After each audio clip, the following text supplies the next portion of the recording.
Every empire believes it's different, not just powerful, exceptional, smarter than the ones before it, more advanced, more prepared. It looks at the ruins of the past and thinks, that won't be us, because they were corrupt or divided or ignorant. We have systems, we have data, we have safeguards, and that belief, that quiet certainty, is what kills it. Heartbeat fades, silence. Collapse doesn't arrive screaming, it doesn't announce itself with fire or invasion. It arrives disguised as continuity. The roads still work, the market's still open, the leaders still speak in confident tones. Nothing feels urgent because everything feels normal. That's the trap. The most dangerous moment for any empire is not when it's under attack, it's when it can no longer imagine being defeated. Because once victory becomes routine, preparation feels unnecessary. Warnings sound like pessimism, doubt sounds like disloyalty, and stability, the very thing meant to protect a system, becomes the reason it can't see what's coming. Rome didn't fall because it was weak. It fell because it was certain. Certain that tomorrow would look like today. Certain that power meant permanence. Certain that collapse was something that happened to other civilizations. Every empire makes the same mistake, not arrogance, not greed, but belief. The belief that this time is different. At its height, Rome didn't feel fragile. It felt finished. Finished in the way a puzzle feels finished. Every piece in place, every road mapped, every border marked. Rome's armies were unmatched. Its roads stitched continents together. Its laws outlived kings. Victory wasn't celebrated anymore, it was expected. Generation after generation grew up knowing only one reality. Rome wins. Enemies were not feared, they were categorized, manageable, predictable, temporary. And that was the first fracture, because when success becomes routine, preparation begins to feel excessive. Rome didn't stop defending itself, it optimized defense. Borders were delegated, security was outsourced, legions were stretched thinner, not because leaders were reckless, but because the system still worked.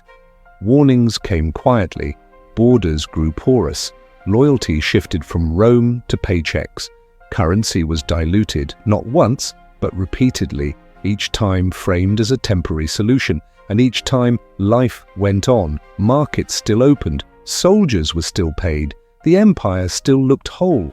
That's the danger of slow decay. Nothing breaks loudly enough to demand attention. Rome had time to react. That's the uncomfortable truth. But time creates a different problem. It allows denial to feel reasonable. When threats don't arrive all at once, the mind stitches them into the background. A weakened border becomes a temporary strain. A compromised army becomes a logistical challenge. A debased currency becomes economic adjustment. Every signal is downgraded, not ignored, normalized. By the time Rome faced enemies it could no longer repel, the idea of defeat already felt unrealistic, because the empire had survived worse. Or so it believed. What finally collapsed wasn't the army first. It was imagination.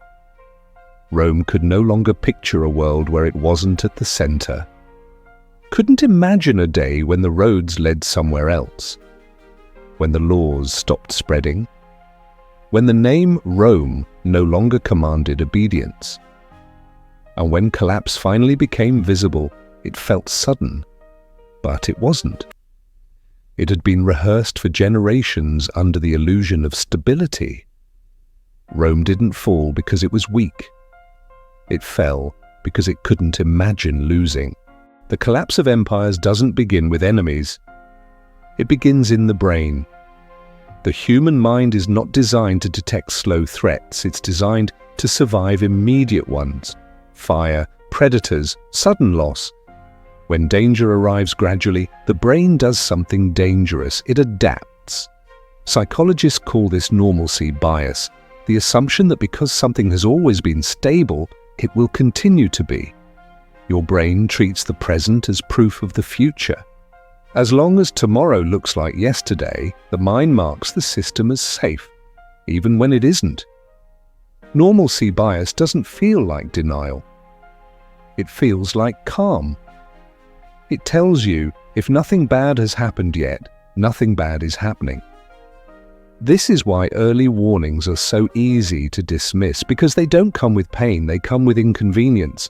A report that feels alarmist, a trend that feels exaggerated, a voice that feels disruptive, and the brain, always conserving energy, chooses the familiar interpretation, not because it's true, but because it's comfortable. Then comes overconfidence bias.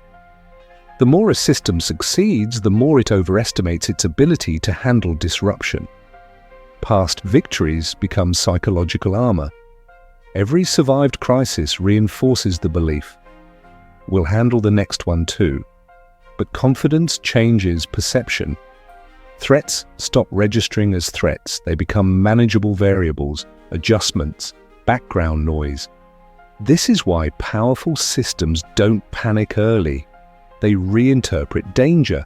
Overconfidence doesn't say there is no risk. It says, even if there is, we're equipped. And that assumption is rarely tested until it's too late. There's a third, quieter mechanism at work: familiarity bias. The mind prefers known discomfort over unknown risk. A decaying system feels safer than an uncertain alternative. Because at least the decay is predictable. This is why people stay in failing relationships, why organizations cling to outdated models, why empires double down on what once worked. Change introduces uncertainty, and uncertainty feels more dangerous than slow collapse. So the brain protects the familiar system, even when that system is harming it. And here's the most unsettling part. These biases don't operate individually, they stack. Normalcy bias says, this is fine. Overconfidence bias says, we can handle it. Familiarity bias says, let's not disrupt what we know. Together, they create a perfect blindfold. The system doesn't just ignore warnings, it punishes them, because warnings threaten emotional equilibrium. They introduce doubt into a structure built on certainty.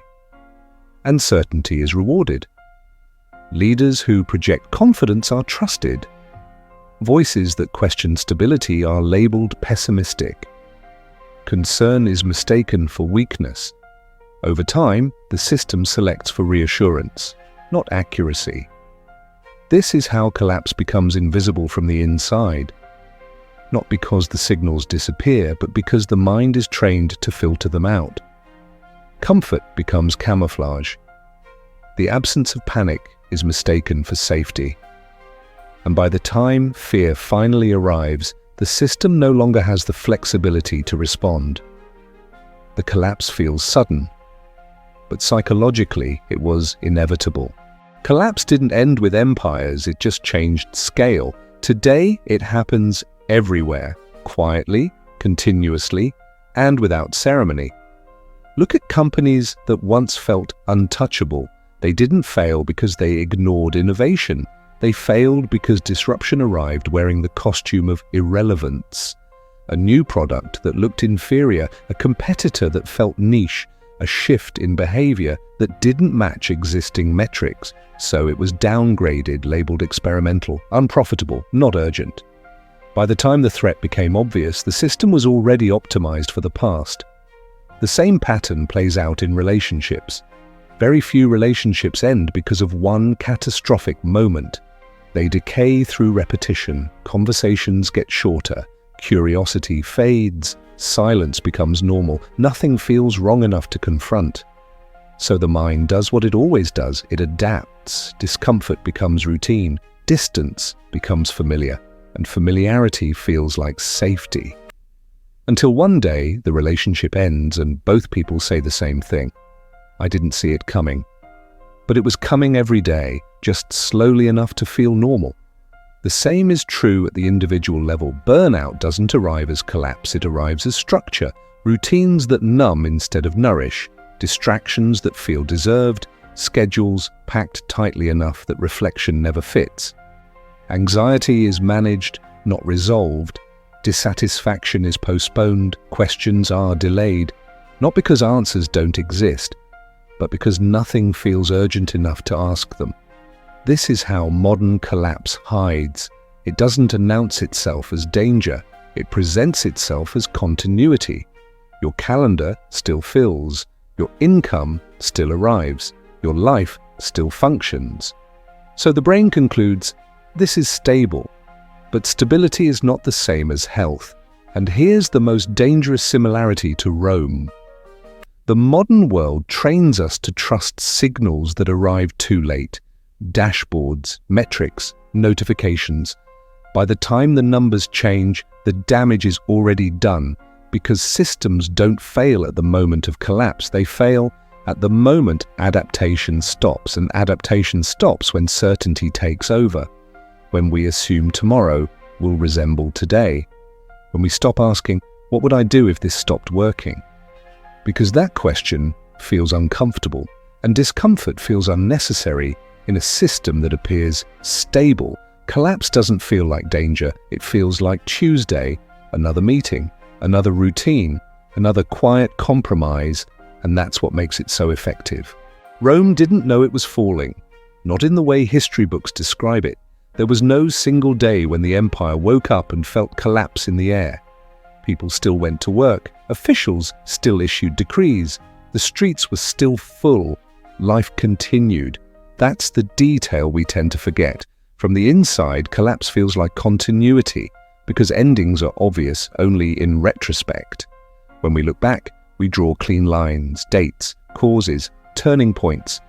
But the people living through them only feel routine. They assume tomorrow will arrive because it always has. Rome didn't believe it was eternal, it believed it was durable. And durability is a dangerous belief because it encourages delay. Delay in adaptation, delay in listening, delay in imagining alternatives. As long as the system hasn't failed yet, it feels reasonable to trust it one more day, and then one more, until trust becomes habit, and habit becomes blindness. This is why collapse feels sudden only to those watching from the outside. From the inside, it feels earned, justified, explained, rationalized.